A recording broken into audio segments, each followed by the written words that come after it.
quando a gente tem homens sendo cuidados pela política pública, acessando política pública, sistema de cotas, né, processos de reparação histórica, esses homens conseguem exercer paternidade com mais tranquilidade, porque eles estão ali ao mesmo tempo conseguindo avançar por meio de políticas de equidade.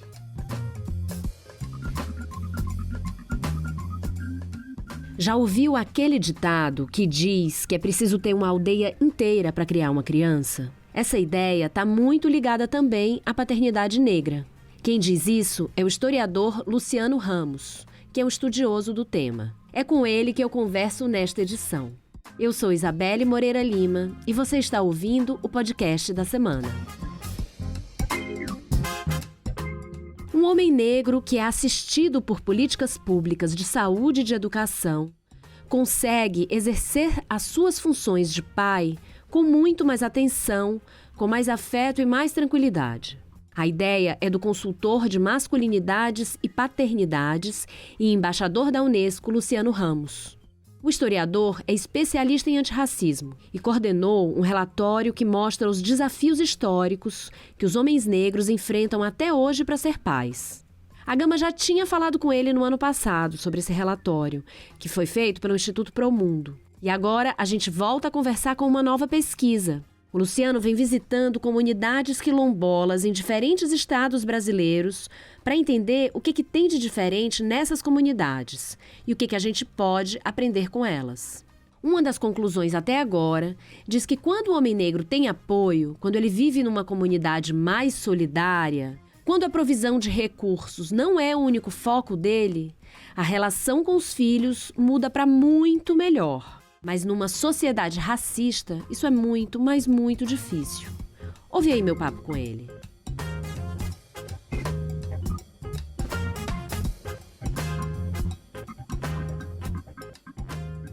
Luciano, que prazer estar aqui com você hoje para conversar sobre paternidade negra. Obrigada por ter aceitado esse convite. Olá, Isabelle. Obrigado você, obrigado pelo convite e que a gente tenha um bom diálogo e uma boa conversa. Luciano, na sua entrevista à Gama, você contou uma história pessoal de abandono pelo pai e disse ali que isso é comum, que muitos homens negros acabam sendo criados pela mãe e outras mulheres da família. A paternidade, assim como a masculinidade, palavras suas, ocupa um lugar de construção que se dá por referências. Então eu te pergunto, como é que se constrói então a masculinidade e a paternidade nesse contexto? Então, na prática, é por isso que a gente precisa de políticas públicas eficientes e eficazes, né?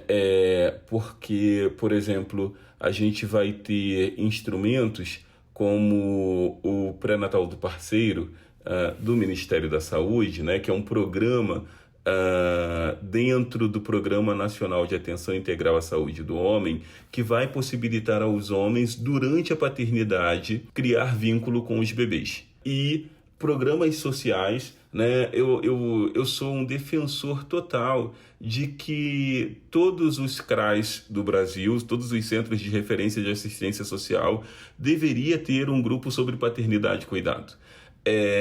Eu sou defensor total de que todas as unidades básicas de saúde deveriam ter o programa de pré-natal do parceiro.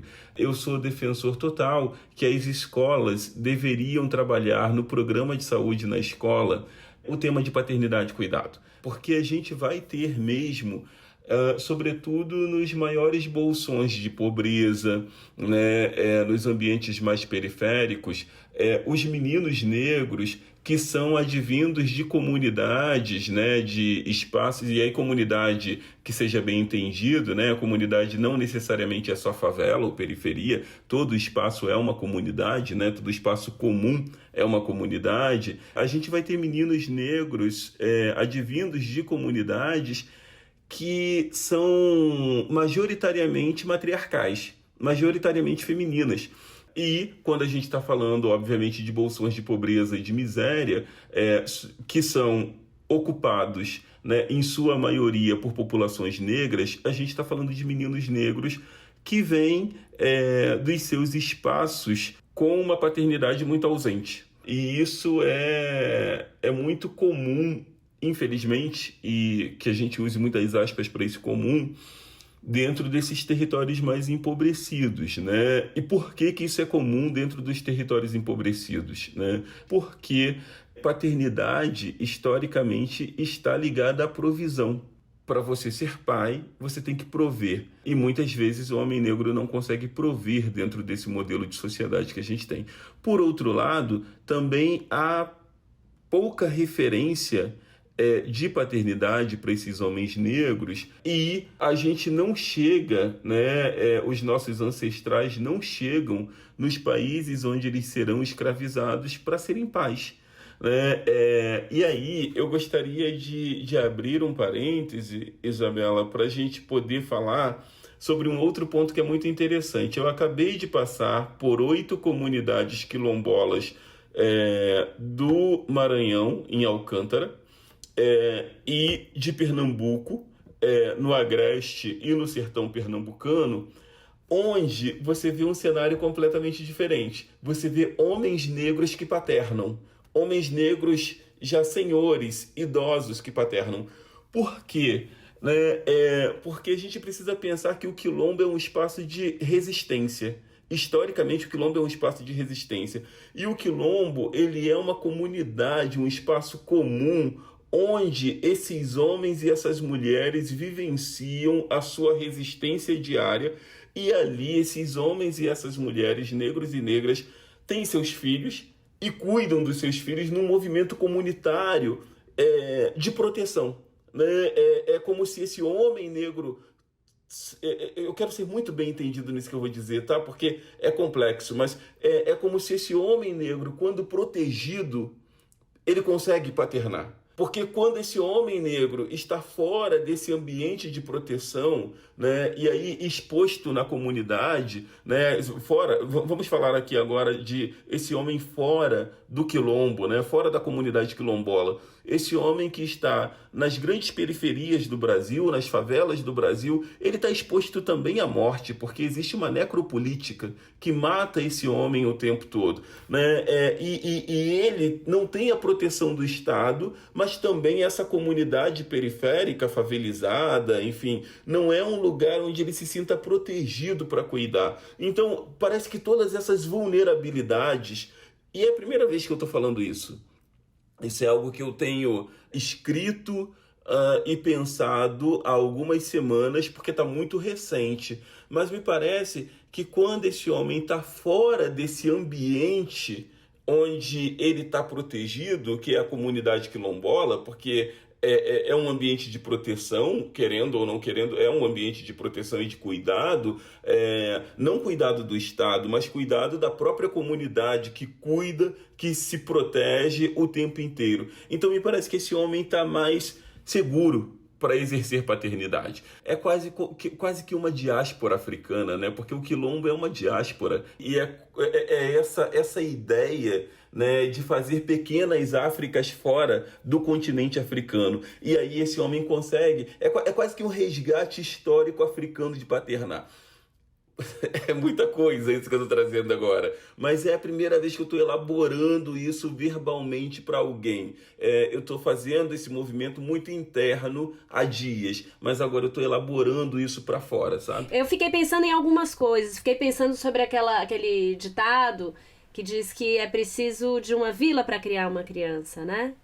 E uma aldeia inteira. Então, se esse homem ele é parte da aldeia... Na comunidade quilombola, todo mundo é protagonista naquele processo. A criança que está ali sendo cuidada pela... Tem uma foto de um menino que é uma coisa mais linda do mundo. Um menino negro, só de short, sentado no chão, no meio da comunidade, e tá todo mundo ali, e de repente todo mundo passa, todo mundo mexe com ele, todo mundo cuida dele, que é essa coisa da aldeia que cuida, e esse homem se sente parte integrante dessa aldeia do cuidado, e aí ele cuida, mas isso para mim é um movimento diaspórico, porque é a África fora de África, né?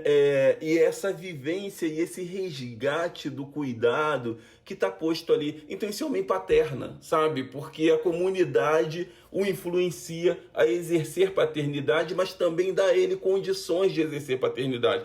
E esse homem negro, fora desse aspecto de comunidade tradicional, de comunidade quilombola, que a ele, quando foi assinada a Lei Áurea, foi dada apenas a ideia da indigência, né? Esse homem que é um indigente social, ele não ocupa um lugar social, ele não tem uma identidade social, ele também não se organiza dentro desse lugar da paternidade, porque ele também está tentando descobrir quem ele é, sabe? Eu não sei se é cedo para te perguntar isso, porque você já nos deu aqui uma primeira noção, mas o que mais você percebe que esse homem tem a ensinar ao homem que está fora do quilombo? Eu acho que nos ensina com muita facilidade, que parece que é algo muito genuíno, a se juntar. A se aquilombar, né? Essa ideia do aquilombamento que a gente tanto fala fora das comunidades quilombolas, esses homens negros nos ensinam a fazer isso de forma muito menos complexa, né? Ao mesmo tempo que há uma complexidade absurda nisso. Mas, por exemplo, eu fui em 8 comunidades onde esses homens eram agricultores, né? E eles sofrem de problemas assim muito intensos de lombalgia. Mas tem um lugar de muito cuidado entre uns e outros. Então um diz assim, não, porque quando o outro não estava bem, eu matei um porco e mandei a carne para casa dele, que era, naquela semana ele não podia comprar a carne. Então eu mandei para casa dele para ele poder comer aquela semana e dar de comer para a família dele, porque aquele já ajudou aquele outro homem, sabe? Então tem ali esse lugar de troca que é muito comum e é muito natural e não e acho que eles nos ensinam isso, sabe? Essa ideia de o quanto a gente precisa se aquilombar para de fato mudar sistemas, porque assim, sim, tem um problema, a gente tem um problema de saúde estabelecido.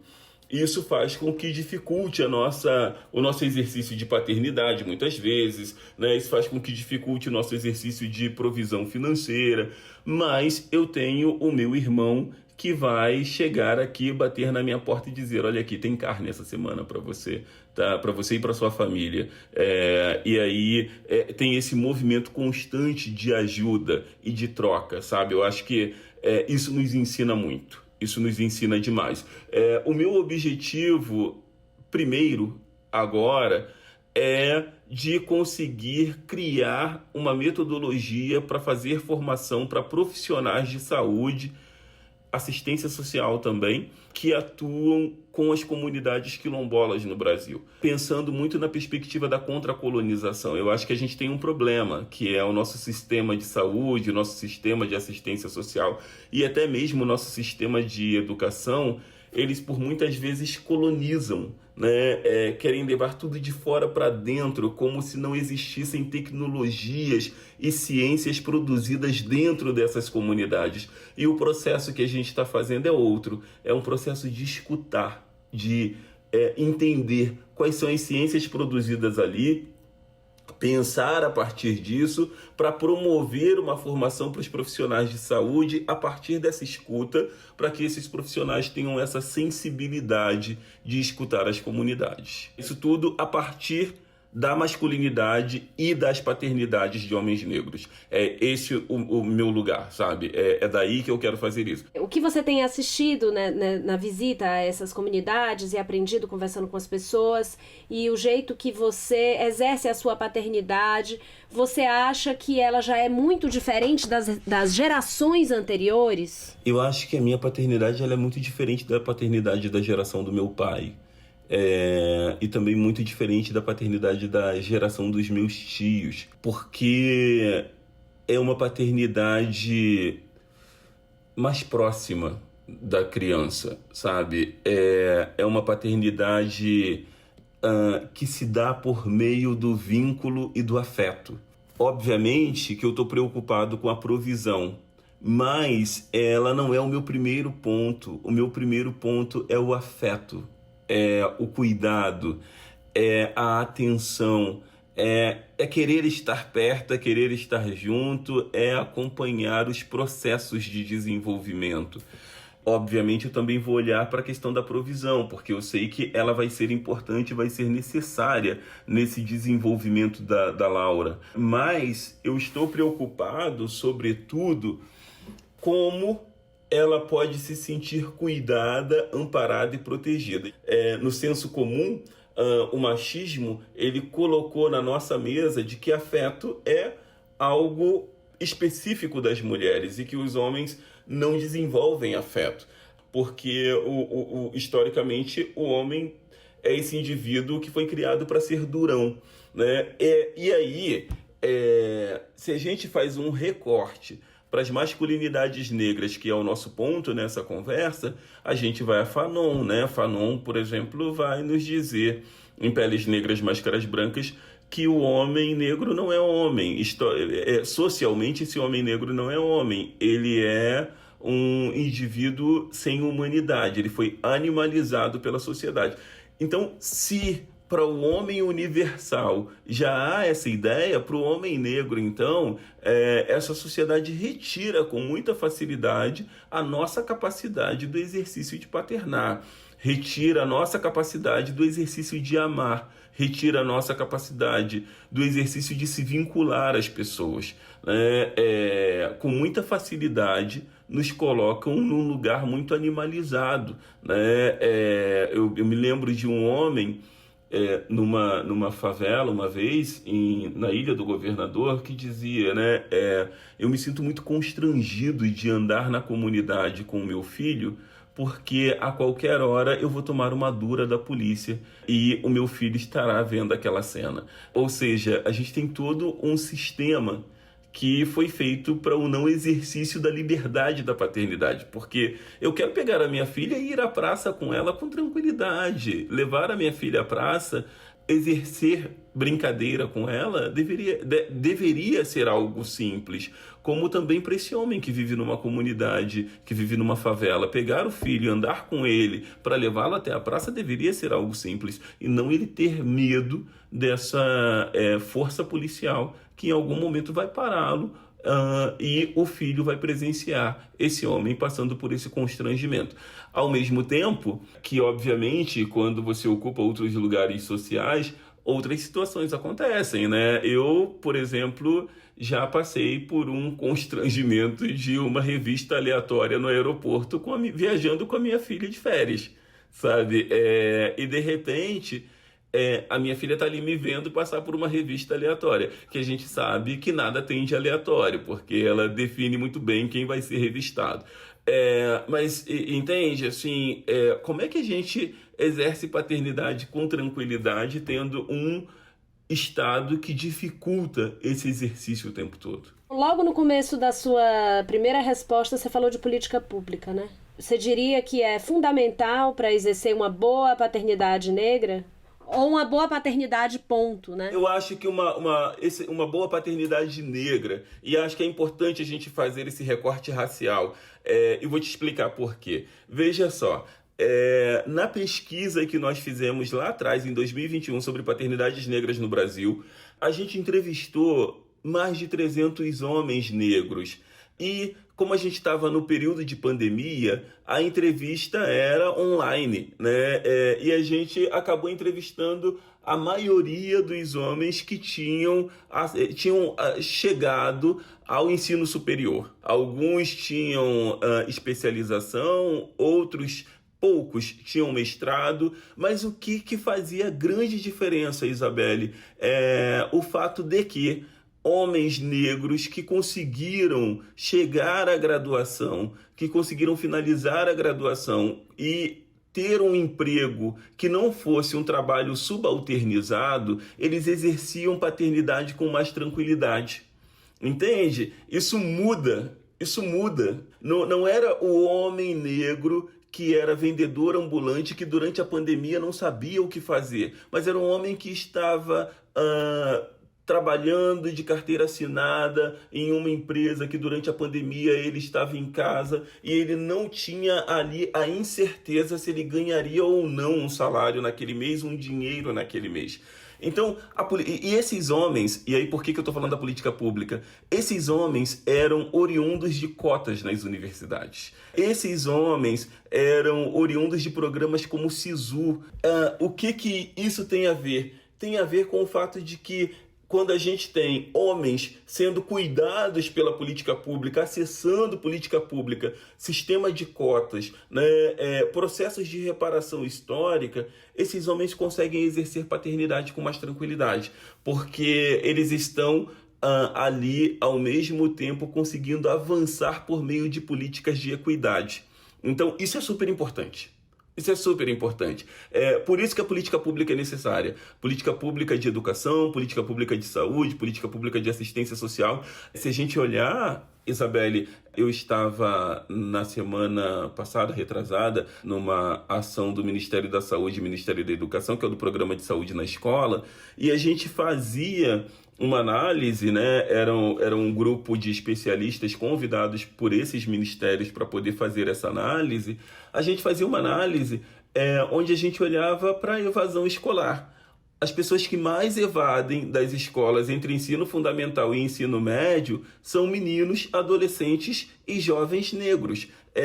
Se esses meninos evadem das escolas ali no final do ensino fundamental, início do ensino médio, e não voltarem mais para o banco da escola, isso significa que esses homens vão ocupar empregos subalternizados, eles vão ganhar menos, né?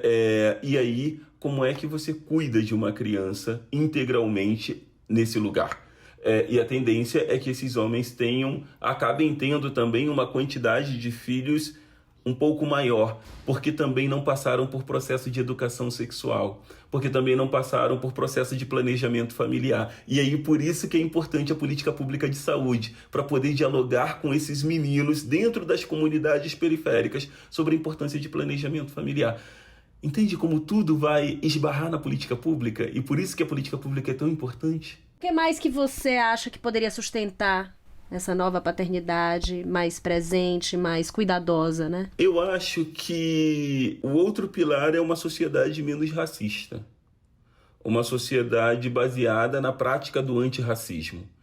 Uma sociedade que olhe para o homem negro sem animalizá-lo, sem torná-lo como suspeito social. Então, a prática antirracista também é muito necessária para o exercício das paternidades negras, de outras paternidades negras, né, diferentes da que a gente já teve durante muito tempo.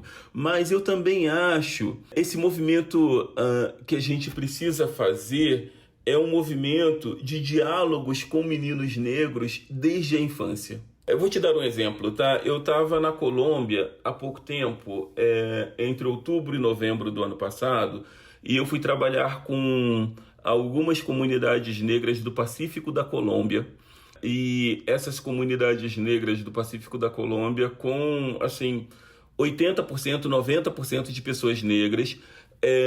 E nas oficinas com os homens negros, a minha primeira pergunta para eles era a seguinte: o que é ser um homem negro nessa comunidade? Porque tem uma intelectual colombiana chamada Mara Viveiros Vigoya, que ela vai dizer que não é possível falar sobre masculinidades negras sem falar sobre territorialidade. Você precisa falar sobre territorialidade. O que é ser um homem negro aqui, nessa comunidade? E aí, os homens traziam coisas como ser trabalhador, ser guerreiro, ser alguém honrado, e todos eles finalizavam dizendo assim: eu tenho 7 filhos, eu tenho 6 filhos, eu tenho 8 filhos. Porque a gente também, homem negro, acabou caindo numa cilada da masculinidade baseada no machismo, de que ser homem é ser viril. E demonstrar virilidade é demonstrar ter muitos filhos. A quantidade de filhos que você tem vai denunciar socialmente se você é um homem viril ou não. E aí, quando meninos jovens olham homens adultos que performam esse modelo de masculinidade, a gente tem um problema, porque esses meninos aprendem que ser homem é isso. E aí eles querem ter filho muito cedo, que é para mostrar que é viril, né? Então a gente vai precisar trabalhar com esses meninos outras perspectivas de masculinidades. E trabalhar outras perspectivas de masculinidades é também trabalhar outros projetos de vida, que sejam para além da própria comunidade. Projetos de vida que sejam na perspectiva de criar, estabelecer masculinidades pautadas no cuidado, porque e aí a gente vai ter que trabalhar a responsabilidade da paternidade, porque também muitas vezes muitos homens negros acreditam que poderão ter quantos filhos quiserem, porque advêm muitos de uma comunidade muito feminina, muito matriarcal, onde a mãe é quem cuida do filho dele, onde a avó é quem cuida do filho dele, né? E aí, por isso, a gente vai precisar fazer esse processo de transformação. Eu fiquei com muita vontade de devolver a pergunta. O que é ser um homem negro no Brasil? Cara, essa pergunta é tão complexa. Eu acho que ser homem negro no Brasil é sobreviver, é resistir e existir todos os dias. Eu tenho refletido muito sobre isso, assim, sobre esse movimento, mas também eu gosto muito de um álbum, desculpa, eu vou viajar agora, tá? Mas eu gosto muito de um álbum da Maria Bethânia chamado Brasileirinho, que eu acho que é uma celebração, aquele álbum, e tem uma música e que tem uma parte que ela diz: vou aprender a ler para ensinar meus camaradas. Eu acho que a gente faz esse movimento o tempo todo, porque a gente está aprendendo, Acho que esse é um movimento nosso, mas a gente está aprendendo também tomando porrada, a gente está aprendendo resistindo, né? A gente está aprendendo também todos os dias se colocando como indivíduos intelectuais. É muito difícil esse lugar também em que eu tô, muitas vezes é um lugar muito difícil, muito duro, porque o tempo todo eu preciso provar intelectualidade em todos os espaços. Mas também não tem outra forma, a gente não aprendeu a fazer de outro jeito, né?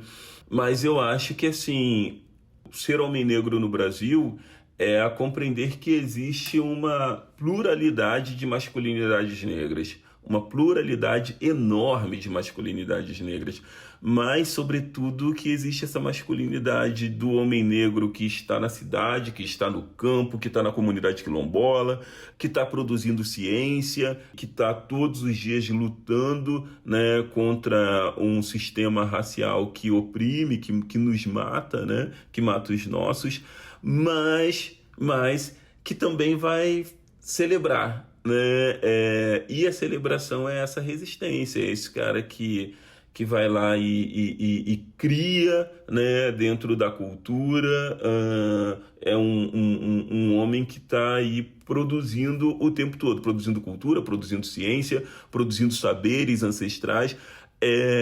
Como é que a gente explica, por exemplo, uma sociedade que não conhece Nego Bispo, sabe? Como é que a gente explica isso? Como é que a gente explica uma sociedade que não consegue compreender contra a colonização, mas que ao mesmo tempo se diz tão plural? Então, assim, a gente está fazendo isso, sabe? E acho que a gente também está fazendo muitas vezes com um sorriso no rosto, porque cada ganho é um gozo, né?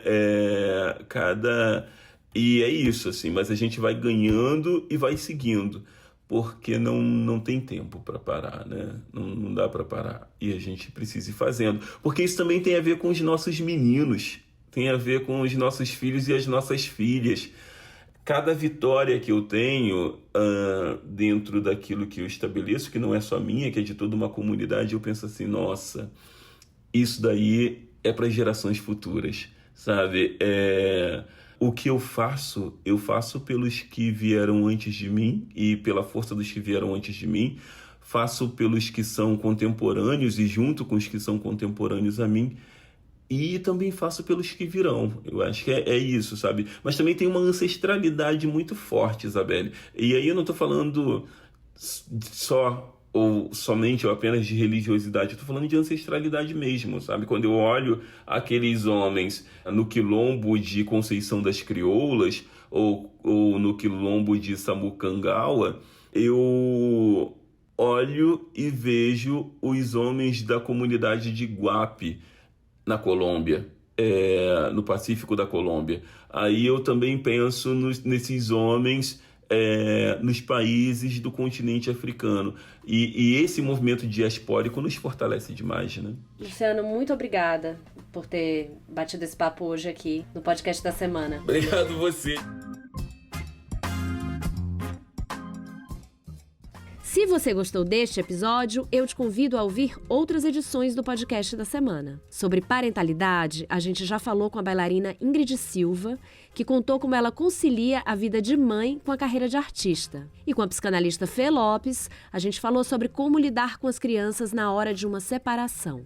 Tem também o papo do episódio anterior, sobre os efeitos do uso abusivo do celular em adolescentes, com o médico ebiatra Felipe Fortes. Em plataformas de áudio como o Spotify e o Deezer e no site da Gama, você pode ouvir o podcast da semana. Com roteiro e apresentação de Isabelle Moreira Lima, este é o podcast da semana. A cada 7 dias, um tema novo para você. Até semana que vem!